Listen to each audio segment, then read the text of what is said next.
Bonjour chers youtubeurs, chers téléspectateurs, mon quotidien TV sur YouTube. J'espère que vous avez passé un excellent week-end et je vous attends vendredi à 18 h pour découvrir un peu plus, puisqu'on la connaissait déjà un peu, Gaëlle Alexis, et ça sera très très haute couture. Soyez avec nous vendredi.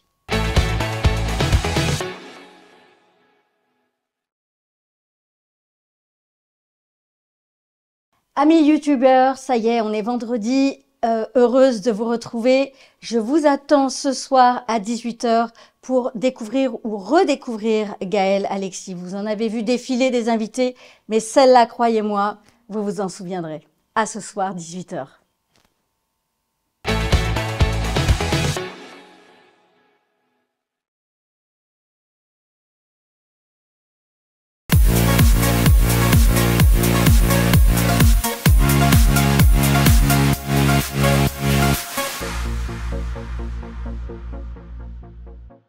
Bonjour Gaëlle, tu permets que je te tutoie, j'espère? Avec plaisir. Gaëlle, c'est pas la première fois que on te reçoit sur mon quotidien TV sur YouTube. Si tu me le permets, j'aimerais bien donner un petit contexte à notre conversation qui va prendre une vingtaine de minutes. Tu as participé donc à une première émission il y a 2 ans, au cours de laquelle on a pu faire un peu connaissance avec la femme que tu es, chef d'entreprise, engagée dans la formation pour assurer la relève de nouveaux talents, costumière, femme de l'ombre qui crée de la lumière et embellit, entre autres, les jeunes mariés, pour ce jour qui est si particulier. Un cursus de styliste, de modéliste, ton souci des normes environnementales et du travail des matières nobles, telles que la soie, sont impressionnants. C'est ce que j'ai retenu de cet entretien précédent il y a 2 ans. Tous ces aspects donc ont été abordés, mais mériteraient d'être un petit peu plus développés aujourd'hui. Avec plaisir. D'autant plus que nous allons évoquer une grande nouveauté, mais on va y revenir, un petit peu de suspense pour nos téléspectateurs dans quelques instants. Donc j'ai parcouru les nombreux articles qui mentionnent ton travail à Céris notamment.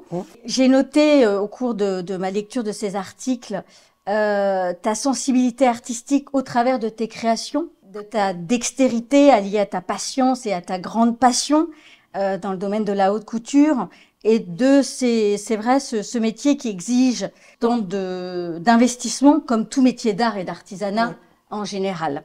J'ai retenu également de ton interview précédente que tu es issue d'une famille d'artistes et que cette fibre artistique, le jeu de mots, donc coulait dans tes veines depuis ton plus jeune âge, et notamment lorsque tu crées des costumes de scène pour ta sœur vers l'âge de 12 ans, si je ne me trompe pas. Donc, cette fibre a pris corps, semble-t-il, au travers du travail de la matière. Donc, je sais qu'il n'est pas, après cette introduction, pas toujours évident de parler de soi. J'ai cru ressentir chez toi une certaine pudeur. Et dans le mot soi, je dis soit S-O-I et non pas S-O-I-E. Bien entendu, jeu de mots, puisqu'on pourrait en parler longtemps. Je pense tu pourrais nous en parler et partager généreusement ton savoir sur les domaines de la soie. Mais on va parler plutôt du soi. Et je vais commencer peut-être par te demander, parce que j'ai cru comprendre qu'il y avait beaucoup de pudeur chez toi, si tu devais peut-être te décrire en tant qu'animal, quel animal t'incarnerait? Alors étonnamment, le lion. Alors là, pour le coup, c'est très très rayonnant. Okay. Exactement. Et cette rayonnance, en fait, je la mets dans mon travail et au service des autres. Donc ça se résume un peu à ça par rapport à l'animal. Parfait. C'est un animal qui en même temps dirige sa troupe, je dirais. Donc il y a quand même des points communs de ce point de vue-là. Mais néanmoins, je ne vais pas avoir ce côté, je vais avoir plutôt un côté discret, le lion discret, je dirais, le lion des coulisses, voilà. Parfait. Et si tu étais une plante? Par mes origines, je choisirais l'hibiscus.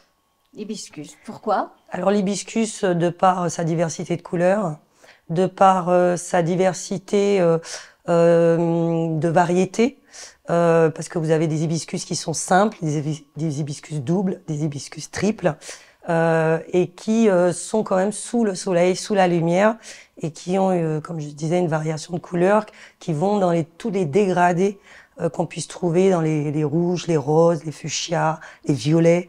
Voilà, c'est une fleur qui me représente bien, tout en étant commune dans les pays du soleil, mais qui, par sa discrétion, enfin, qui est discrète, mais qui est vue en permanence. Une femme haute en couleur. C'est sûr. Alors, je vais te demander de te dévoiler peut-être encore un petit peu plus. Et si je te demande de te décrire en 5 mots, en 5 adjectifs, comment te décrirais-tu? Réservée, timide, ancienne timide, engagée. Là, j'en ai que 3. Après, c'est compliqué, hein, Tu peux t'arrêter à 3, c'est comme tu le oui, souhaites. ça me paraît. Et puis, alors c'est pas un mot, mais au service des autres, mais dans le sens noble du terme. Voilà. Et si je demandais aux autres autour de toi, tes clients, des artistes, des apprentis, qui est Gaëlle, comment est-elle? Quels mots tu penses qu'ils utiliseraient pour te définir? La discipline, la rigueur, l'exigence, et l'ouverture d'esprit et la communication. En contrepartie, enfin, si tu repenses à ta carrière aujourd'hui, quelle est pour toi ta plus belle réussite? Alors c'est compliqué de parler de la plus belle réussite puisque en fait depuis que je suis dans cette carrière, j'ai toujours travaillé en parallèle dans la haute couture, mais aussi dans le spectacle, pas que le costume de spectacle, mais dans l'événementiel d'une manière générale. Je dirais que tout ce que j'ai fait pour moi était dans un souci de réussite et que ça s'est avéré. Donc parler d'une réussite, alors j'ai des on va dire des événements qui ont été plus marquants pour moi, comme les 100 ans de la Tour Eiffel, comme le défilé sur les Champs-Élysées à l'époque commandé par Mitterrand avec Jean-Paul Goude. Disney, bien sûr, ça a été une période dans ma vie où j'étais quand même responsable des événements spéciaux, donc il y a eu des gros événements comme certaines inaugurations, d'abord du parc en lui-même, et puis de certaines attractions essentielles. Voilà, maintenant parler de quelque chose en particulier, j'aurais du mal. Ok, J'aurais très du bien. mal. Et est-ce que tu as des regrets, des choses que tu aurais aimé peut-être faire autrement aujourd'hui? Autrement, à part vraiment avoir un capital beaucoup plus important, parce que comme tout créatif, on en a plein la tête. Et plus on avance dans notre expérience, et plus, alors au-delà de passer le savoir, on a aussi cette envie permanente de s'exprimer. Et donc on s'exprime à travers notre art. Donc bien sûr que j'ai encore beaucoup de choses à dire. Mais au niveau d'excellence où je me situe, ça demande beaucoup de moyens. Et donc, je pense que le regret que j'ai pour l'instant, c'est de ne pas encore avoir suffisamment ces moyens, que ce soit par des capitaux extérieurs ou internes à l'entreprise, pour pouvoir exprimer tout ce dont je peux être capable. Avis aux investisseurs qui regarderaient notre émission sur YouTube, ceci est un appel. On a parlé un peu de toi, mais en préparant cette interview, cette émission, je t'ai demandé une photo de toi enfant. Oui. Et j'ai reçu une photo que je trouve absolument adorable, très touchante, qu'on peut voir ici. Peux-tu nous parler un peu de cette photo? Qu'est-ce qu'elle t'évoque? À quelle occasion elle a été prise? Qui est cette main sur ton épaule? Alors, cette main sur mon épaule, c'est ma grande sœur. Donc là, j'étais à la maternelle. Alors, comme on peut voir, j'étais déjà en train de construire quelque chose. Puisqu'il y avait le choix, à l'époque, je m'en rappelle, hein, j'étais toute petite, mais je m'en rappelle, où on avait le choix d'avoir soit un dessin, soit faire semblant de faire un dessin, ou alors du matériel de construction. Et donc, j'ai été attirée tout de suite par construire quelque chose, créer quelque chose, mais à travers de la construction. C'est une période, contrairement à cette douceur qui reflète de mes yeux, c'est une période qui était quand même très compliquée. J'étais très petite, mais je me rappelle précisément de cette période où j'étais en France. Et à l'époque, ma sœur subissait beaucoup de racisme, puisqu'elle avait les traits, puisque je suis métissée, hein, Et donc, Tu es martiniquaise, je crois. Alors, je suis aussi d'origine martiniquaise. Ok, ouais. Alors, j'ai tendance à dire que je défends la race des terriens, Ouais, puisque j'ai un mélange qui est quand même assez important. ouais. Donc, C'est une richesse. c'est une énorme richesse. Parce que en fait, mes origines ne sont pas toujours définies par mon interlocuteur, mes interlocuteurs ou les gens qui puissent me voir au premier abord. Donc on a cru que je venais de Russie, on a compris que j'étais métissée. Tout dépend comment je me coiffe aussi, ça joue. Enfin, toujours est-il que cette période, je me rappelle très bien. Et ma sœur subissait beaucoup de racisme. Et donc, dès la maternelle, on était confrontés, elle et moi, puisque j'avais les cheveux frisés. Mon père adorait me lâcher les cheveux à l'Angela Davis, avec un afro immense. Et moi, étant très timide, je détestais ça. Mais néanmoins, on subissait du racisme. Et donc, c'est une période où j'ai des souvenirs très, très précis. Dur, c'est dur comme expérience. Oui, c'est à cet âge-là, c'est quand même pas très drôle. Je me rappelle d'un événement où dans la cour de l'école, à l'époque, ils mettaient des roues de voiture. Ça nous paraissait des roues de camion.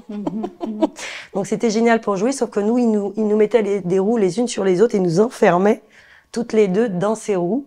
Et donc, quand les maîtresses nous cherchaient, quand la récréation était terminée, enfin maintenant j'en ris, hein, on nous trouvait pas et on était enfermés dans ces roues de camion où on nous enlevait nos chaussures et on nous les jetait dans les rails du métro qui passaient derrière l'école. Non, c'était spécifique. Mais les enfants peuvent être très très méchants. Oui, puis à l'époque, je pense que c'était d'autant plus qu'aujourd'hui.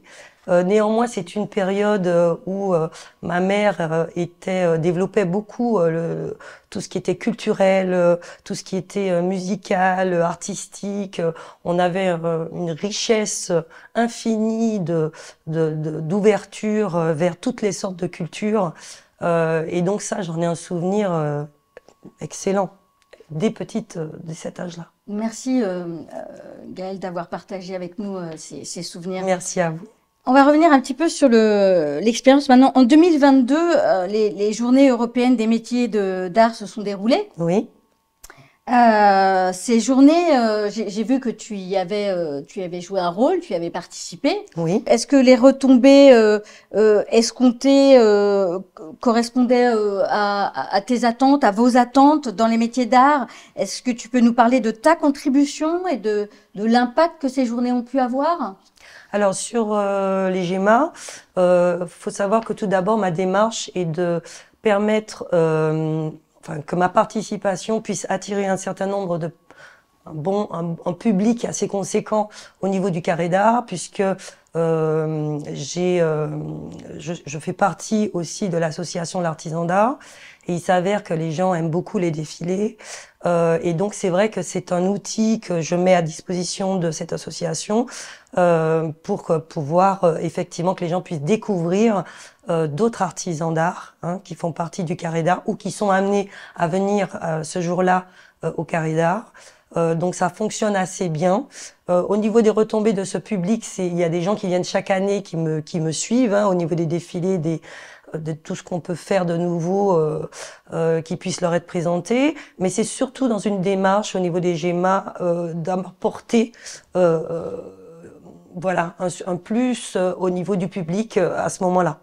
Alors tu parles des défilés justement, pardon. Non, mais j'ai une question qui me tarabiscote.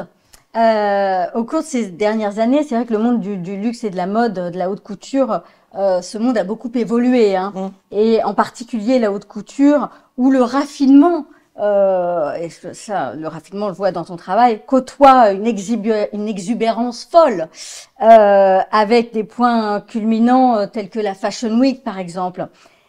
Quel regard portes-tu sur cette dichotomie, cette espèce de grand écart entre les créateurs qui sont portés parfois au pinacle, avec une exubérance, avec des modèles qui sont immétables. De toute façon, on voit des choses qu'on peut pas porter, ou c'est peut-être du travail technique, et peut-être des choses plus classiques, donc la différence entre des coupes improbables, immétables, et puis des choses très très raffinées. Et selon toi, quels sont les défis à venir du monde de la haute couture? Alors tout d'abord, en ce qui concerne les défilés actuels, et puis ça fait un petit moment que ça dure, mais il faut savoir qu'ils ont été rachetés, les maisons de couture ont été rachetées par des grands groupes, et donc ces défilés ne sont plus vraiment faits pour vendre des vêtements tels quels, mais plus comme une vitrine. Donc en ressort pour les clientes haute couture ou vraiment du luxe, des idées.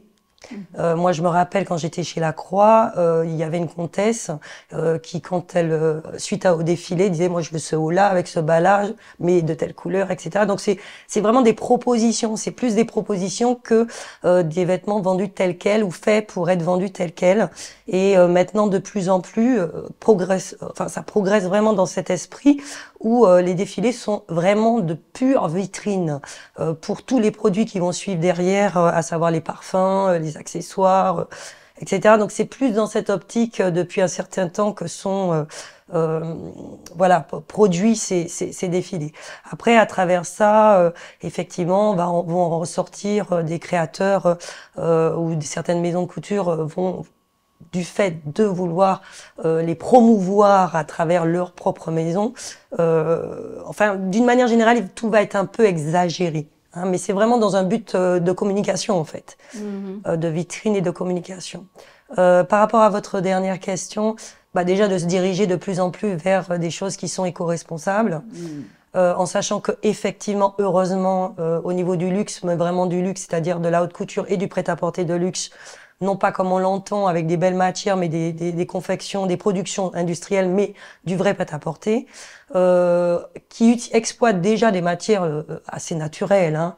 Je pense que c'est la première gamme qui est quand même depuis longtemps dans les matières naturelles qui soit le plus éco-responsable en fait.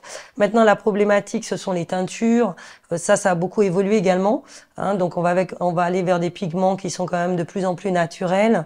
On va aller rechercher aussi des associations dans des pays en voie de développement pour faire travailler des groupes de femmes pour des tissages qui sont quand même plus naturels. Donc il y a une évolution, hein. Il y a une évolution alors qui est primaire dans le luxe. Mais qui va déteindre sur l'industrie obligatoirement. De toute façon, je pense qu'il n'y a pas le choix. Et que ce qui sera proposé de toute façon amènera le public, les clients potentiels à aller vers des choses qui soient plus naturelles, mieux produites, plus proprement également, dans des pays respectueux des travailleurs, et que cette industrie de toute façon est vouée à s'améliorer d'une manière ou d'une autre. Maintenant, plus on va acheter de choses qualitatives, plus on va permettre de développer ces productions qui vont faire que c'est un cercle vertueux qui va s'installer et que je défends moi depuis très très longtemps. Merci, j'ai gardé le meilleur pour la fin. Tu nous as envoyé des photos de toi au travail que j'ai beaucoup apprécié. Si on pouvait les voir, elles sont formidables. Donc j'ai gardé le meilleur pour la fin puisque tu as effectivement une actu à partager avec nous, qu'on a hâte effectivement de connaître. Peux-tu donc nous en parler? Alors toujours dans cette démarche d'éco-responsabilité, il s'avère on travaille en service après-vente, enfin pour les services après-vente, puisqu'il y a un gros problème de gens qualifiés dans certains domaines de production ou de services après-vente tels que les robes de mariée. Bien sûr, ces robes sont produites dans beaucoup de polyester, beaucoup de matières synthétiques. Et donc, il fallait qu'il se passe quelque chose à mon niveau. Donc, nous, effectivement, on travaillait en renfort de ces ateliers.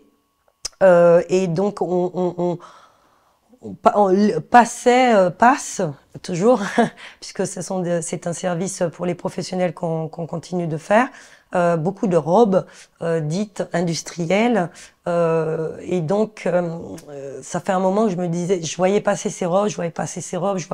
C'est quand même, faut savoir que on travaille entre minimum 10 robes et 20 à 25 robes par semaine pour ces services après-vente.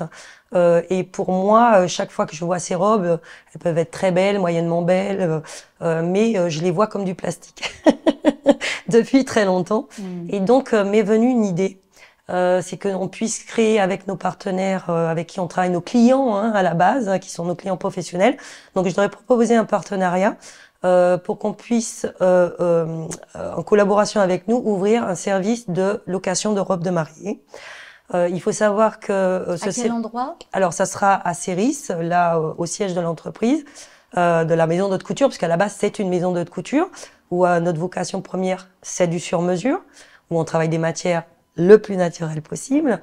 Et donc, ce pôle de robes, maintenant, alors, c'est-à-dire qu'on va, notre partenariat, on va avoir des robes qui sont neuves ou des robes qui sont en fin de série, je dirais, c'est-à-dire des robes qui ne peuvent plus être produites et qui vont atterrir chez nous plutôt que d'encombrer ces boutiques. Donc c'était intéressant pour eux parce que ça leur faisait de l'espace. Il faut savoir que les boutiques, une fois qu'elles ont exploité des robes 1 année, 2 années avec les mêmes coupes, les mêmes modèles, sature un peu de les voir tous les jours. Mais en plus, ils devaient se retrouver à quand même passer du temps à vendre ces robes. Donc moi, j'ai proposé qu'elles rejoignent un espace dédié, que non seulement ça leur libère de la place, mais également que ça permette cette démarche d'éco-responsabilité. Donc, pour les mariés, les futurs mariés, ça leur permet de ne pas se retrouver avec des robes qui encombrent leurs armoires, leur garde-robe. Il y aura toujours des mariés qui voudront acheter leurs robes. Donc, on a créé ce service avant mariage, donc pour la location simple, après mariage, où on peut permettre à des mariés d'amortir ces robes en partie, voilà, et puis voilà, ça permet que une réexploitation de ces robes en plastique telles que je les vois et qui soient exploitées au maximum. Nous, on a déjà ce service. Vous les customisez un petit peu ou c'est juste location Alors, pour la location avec les robes de nos partenaires, elles restent telles quelles. Par contre, elles vont être adaptées aux mariés, que ce soit dans le même principe que les robes qui sont vendues. Par contre, au niveau des robes des mariés qui vont les mettre en location chez nous après mariage, très peu de choses seront touchées en fait à cette robe. On a ce service dédié de toute façon qui est déjà voué aux professionnels, donc on va pouvoir avoir une qualité derrière d'amélioration ou de réparation au fur et à mesure des retouches jusqu'à un certain nombre, bien sûr, de locations. Voilà, donc le schéma c'est ça. Hein, c'est vraiment, et puis ça permet, alors on a aussi fait des partenariats avec les wedding planners, parce qu'il faut savoir que les services de location de robes de mariée, il n'y en a qu'à Paris. Donc tout du nord au sud et l'est profondément, il n'y a pas ce service. Donc nous sommes les premiers et les seuls à pouvoir proposer ce service. Donc tous les professionnels du mariage qui se retrouvent sur l'est de Paris sont non seulement très intéressés par ce partenariat, on a signé d'ailleurs encore un contrat aujourd'hui par ces partenariats, de par proposer un service plus proche à leurs clients, de par permettre qu'ils aient un budget plus important, que le client puisse investir dans leur organisation événementielle. Donc ça, vraiment, ça a des paramètres positifs pour tout le monde. Et puis à la fin de vie de ces robes, soit on va les recycler nous pour pouvoir réparer d'autres robes avec. Donc on va aller vraiment jusqu'au bout. C'est vraiment une démarche jusqu'au boutiste de l'exploitation du recyclage de ces robes. Merci beaucoup Gaëlle. Avis aux web planners, avis aux fiancés et eux, les fiancés et mesdames et messieurs. Rendez-vous chez FDDL, façonnage d'or et de lumière à Céris, pour voir un petit peu plus des robes de mariée, les recycler et contacter Gaëlle, Alexis. Mille merci Gaëlle. Merci beaucoup, pour merci ce partage. à vous. Merci à vous. Je cette tiens. mise en lumière. Je vous en prie. Je t'en prie. Je tiens à remercier Atoucam, Jean-Sébastien Rouchet, Cyril Bartholomé, Patrice Batman et Louane. Voilà, c'était la fin de cette émission. À très vite. Merci.